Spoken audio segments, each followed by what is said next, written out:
Welcome to the RJI Futures Lab, where we help you make your organization more innovative. I'm Ruben Stern. This week, two emerging social platforms, one called Yo and another called GoPop.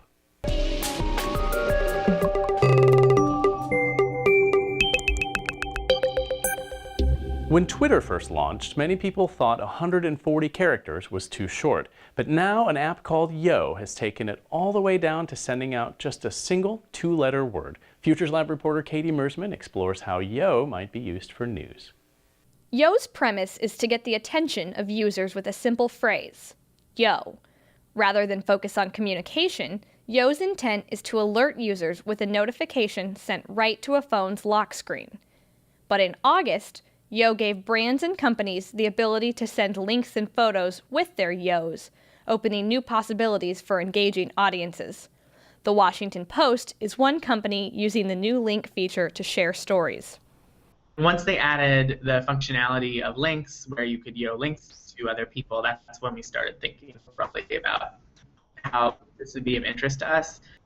I think one of the most brilliant things about Yo is its simplicity. So we just send a message and it says Yo, and that's very simple. But for us, we wanted to make sure that anything we did had context built into it. So having the Yo index where we can describe what we're doing and then being able to send links, so we're not just sending, like, Yo, there's breaking news. We wanted to balance our desire to be on Yo and be on this platform with the desire not to be too annoying, not to send too many alerts. I think we all have those apps or services which are just constantly putting push alerts on our phones. Many brands using Yo are taking a curated approach. TechCrunch, for instance, allows users to subscribe to categories of news, such as apps, finance, or government.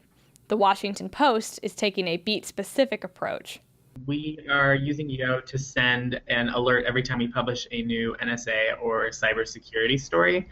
We had a sense that the people who are on that network tend to be very social media friendly, very tech oriented, would be sort of interested in these kinds of stories. And we wanted something that reflected what our brand is known for, which is, great journalism, hard-hitting reports.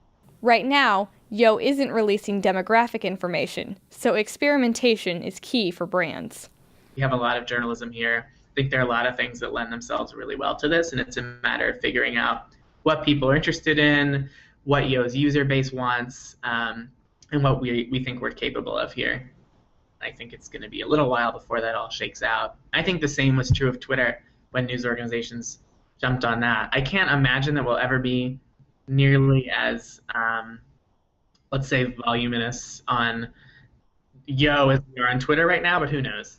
The benefit of this experiment, I think, is that it isn't taking a lot for us to do. It's not a lot of extra work for me.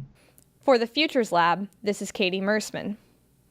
Since launching in April, Yo has attracted more than 2.7 million subscribers, with more than 100 million notifications sent so far.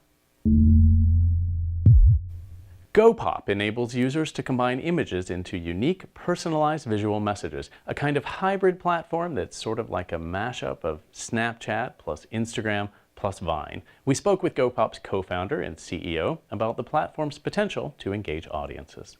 The inspiration for us has been sort of looking around as a culture and society and seeing ourselves increasingly communicating visually. In many ways, GoPop's more similar to Snapchat than it is to Instagram. I think Instagram's about sort of crafting these beautiful moments, and I think that Snapchat's actually about communicating and expressing the kind of raw and sort of life that's taking place. We took a lot of inspiration from certainly Instagram, from Vine, from what we see in Tumblr and the significance of animated GIFs, and again from Twitter as a place where you can publicly and easily communicate and reply to other people. And what we believe is that there needs to be a public place for everybody to be able to speak visually with each other. And so that's what GoPop is. It's actually the first public network for visual conversation. Creating a pop is simple. Choose one visual and then another. Users can select any combination of media, text, photos, videos, and animated GIFs. When you touch the screen, it toggles between the first image and the second, or what Shapens calls the reveal. Even news organizations are finding creative ways to use GoPop to engage with their audience. In terms of news organizations, Mashable has actually been one of the earliest adopters. They've been on since very early, have over 1,000 followers, an incredible account that they maintain.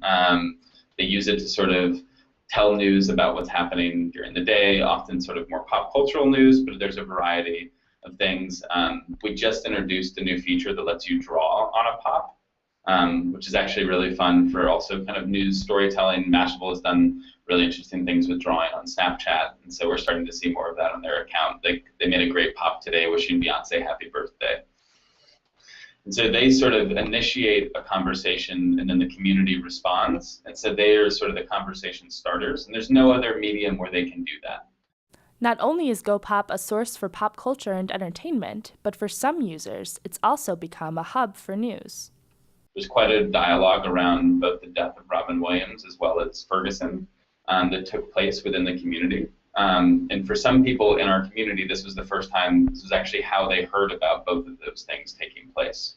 So it's, for us, something that we would love that to be the case, that this is a place where you can open it every day and it's where you're finding out about what's happening in the world, both serious news as well as pop culture events, and then have the ability to participate in public conversations through visual media about those events. For the Futures Lab, this is Allison Pring. So far, GoPop is only available for iPhones, but an Android version is in the works. And that's it for this report from the RJI Futures Lab. I'm Ruben Stern. We'll see you in the future.